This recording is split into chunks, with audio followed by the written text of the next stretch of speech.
provide people hotel vouchers.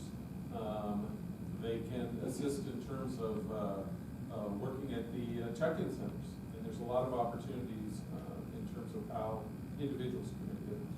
What's the first step to contact? The collaborative meets monthly at the Central Library, and I'll have to get back to you in terms of date and time. I can email it, but all the information is also on our website, Anaheim.net homeless for this information you're looking at. I just want to make sure we get it. Yeah, everything's on the Get it out. homeless website. If we All want staff. to see a copy of the statute, is that on the website, or can you circulate a copy? I appreciate that. Is it still the second Wednesday of every month from 12 to 1:30? I'm pretty sure it is. I would have to get it quicker than. Statute is available on the city's website. But I have a question. So there was a collaborative for like the motel children. Is that still around? It's still ongoing. Is it and, separate? It is. There is a targeted effort with respect to motel children. They're not, I mean, you can classify, when Lieutenant Schmidt, Deputy Chief Harvey, type illness, we're talking people without any housing. Now, there are people who live in motels in this community, and some people would suggest that that's not a home, but they do have a roof over their heads, and we work very closely in those efforts with respect to Boys and Girls Clubs and feeding and homework, and so there is that effort led by Community Services for the motel. Well, I'm just asking if I used to be part of that one, so this is a different one. It is a little bit different, Okay. yes. Is all the funding that we're talking about city originated, or does it have other sources?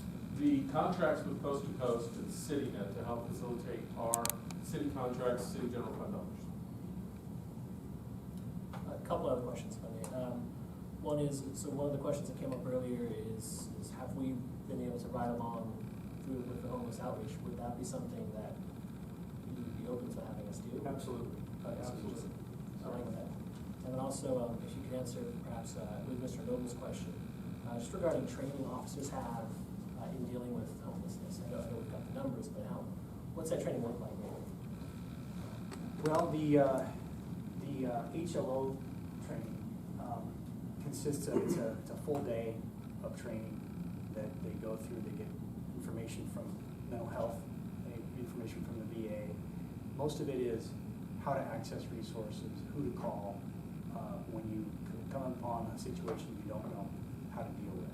So it really is about educating them on how to access additional resources. But in addition to that, we train our officers on specific dealing with, and I don't want to keep using the term mentally ill, but there's a significant proportion of our homeless population who does suffer from some form of mental illness. So we do train our officers on how to interact with the mentally ill. Actually, it's very specific training. This could be someone suffering from depression or some type of a psychotic condition, and how to diffuse the situation and not create a conflict. So a little of both. How to interact with people, how to talk to people, and then on the homeless side, how to access resources. Because these can be very, very challenging calls. The average time that Tim talked about, the 12,000 calls, it's about 38 minutes per call is the average.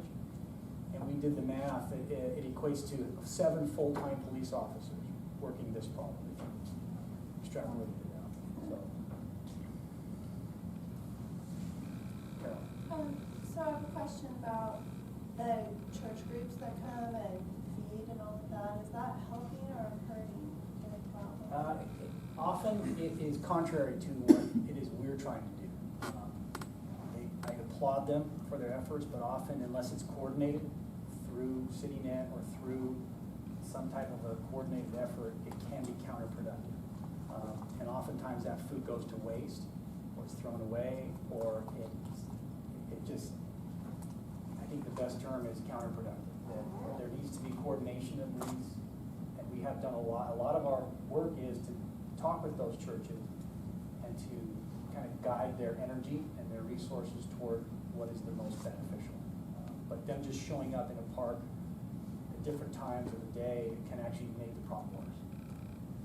What about the ones that have like schedules? Is that something you guys can help with?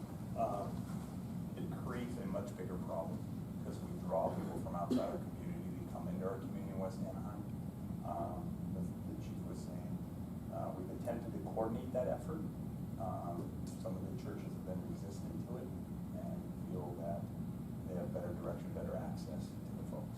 So we struggled in coordinating that through some CityNet's attempted.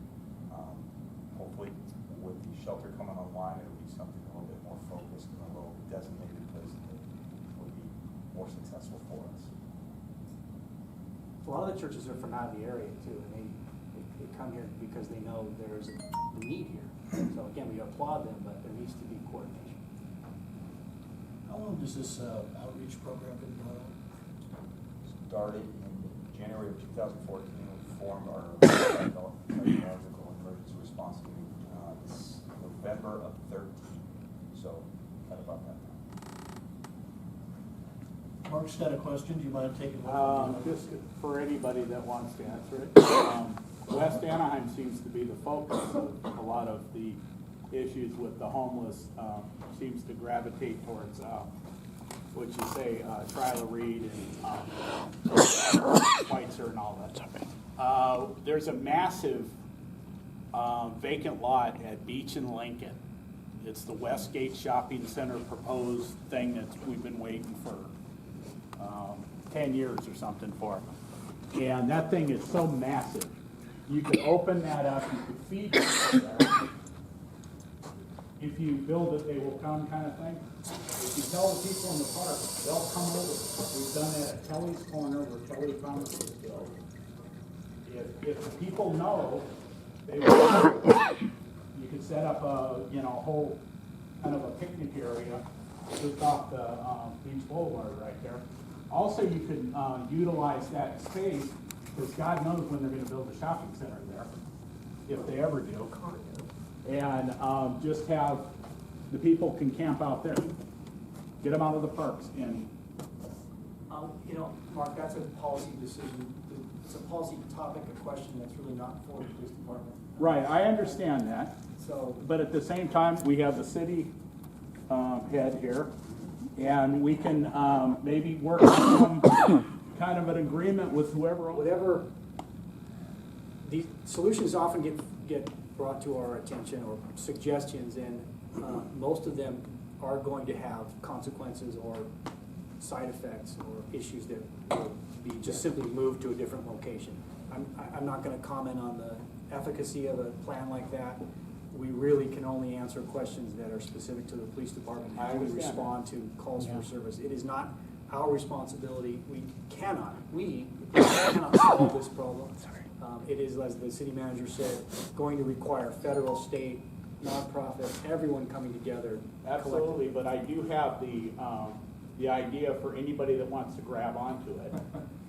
Mark, it might be more appropriate, Mark. You have this property there, man. This thing is Well, excuse me, I was just gonna say, the idea is great, but it might be more appropriate to raise with the council. Oh, I have. Within the police. I have, but they seem to have other. Well, I mean, if you could get Disney involved in it, maybe you could get votes, but anyway, be that as it may, those are the people who can make those decisions, Absolutely. not us and not the police. Absolutely. I just figure since I have, A listening group you want to do. well, I just, I tend to think out of the top of my head, just that spur of the moment, but that's one of those things that just irks me that this big property is sitting there. Could I suggest something, because going out there to La Palma and having all those people on the alley camping out, and I know that was, they needed to, it was dangerous for them to be there when it was raining, and then when the ordinance came, they just, had to throw them out of there. But there's a big, huge parking there that it's not used. And then there's Mercy House right there, it's right there where the storage is. It's pretty big there to open up and put a tent for emergency when, it's pouring. And is there, possibility for the city to open that as an emergency safe zone? I think that's why the city participates with the Armory County. That is a designated location for Yeah, a lot of the problem there is a lot of people that have dogs or have, they can't go to the armory, or there's too many of them to even go to the armory because the armory now is, they don't have enough beds. And I've talked to some of the homeless that have gone there, and they said, yeah, it's usually full. So when they're telling the police that there's beds out there. Two different things then. Yeah. I think Lieutenant Schmidt said that last week that there were 40 beds available. There were vacancies, even with the reduced number to 160, there were Yeah. vacancies at the Armory. Yeah. It was not at capacity. Yeah. Even with the cold weather, it was not at capacity. But that's what you were told, right? From Correct. Army. And I can comment on Mr. Noble's comment about the enforcement effort in the alley. It is a safety issue when people camp in an alley. We went on Monday and notified everybody that we were Yeah. going to be telling them you can't be in the alley. On Wednesday, we went back, and on Thursdays, when we did the enforcement action. Yeah. So we gave them plenty of notice, plenty of opportunity to move along. But we cannot have people camping and living in an alleyway. It's just too unsafe. Something else that's important to keep in mind is, police are not the ones who write the laws. They have to enforce it. And, laws have problems when it leaves the police with too much discretion. Laws are written in a way that requires police to take certain actions. And so the real recourse isn't the police, it's the people who are in charge of the laws, and those are the people on the council. Yeah. And so if they're not willing to make a change, the hands of the police are tied. Because Yeah. if there's a law that this has to be clear, they have to clear it. They may not want to, they may not think it's a good idea, but in terms of what their duty is, it's a very... Well, that's what I said earlier, that they're just doing what, they have to do to fight for the law. Sure. But, we keep going to the council meeting and tell them that, that by dispersing them where they're at, is just, if they don't have any other place to go, they're out in the streets, and that's why they get all these calls, because then now they're out there in different places, either in businesses and back of businesses, so they have to go somewhere. And some of them do not, like he was saying, that some of them prefer to be out and around, and that's why it's the thing of a safe zone. It's not like you're going to just give them an acreage and have them stay there for the longest, but that's a transition towards shelters, instead of leaving them out there in the streets.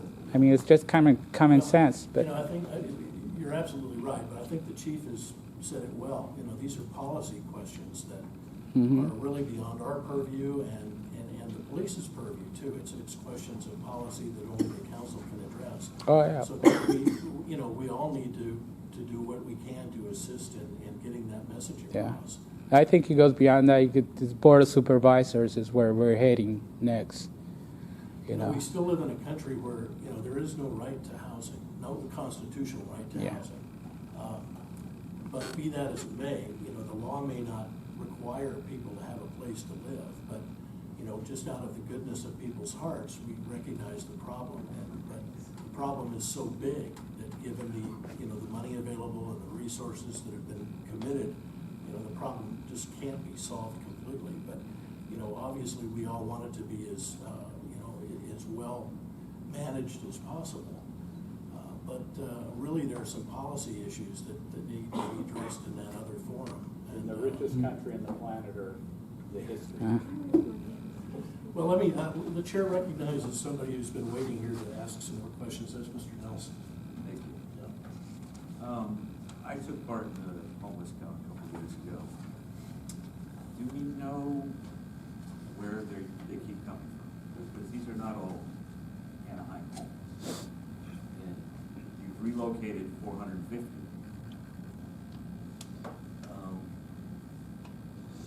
They're being dropped off from other cities. Where are they coming from? I'll let Tim answer this to some higher level of detail, but I know that a lot of the folks at the 450, we've actually found, they've taken us up on an offer to go back home. That's out of state, sometimes many, many states away. Sometimes people come to California for opportunities or the entertainment industry, the weather, and it may not work out. A lot of people from out of state. But Tim might be able to answer that more closely. I believe the majority are from the fairly immediate area. The majority of the ones we contact are from Orange County, surrounding cities.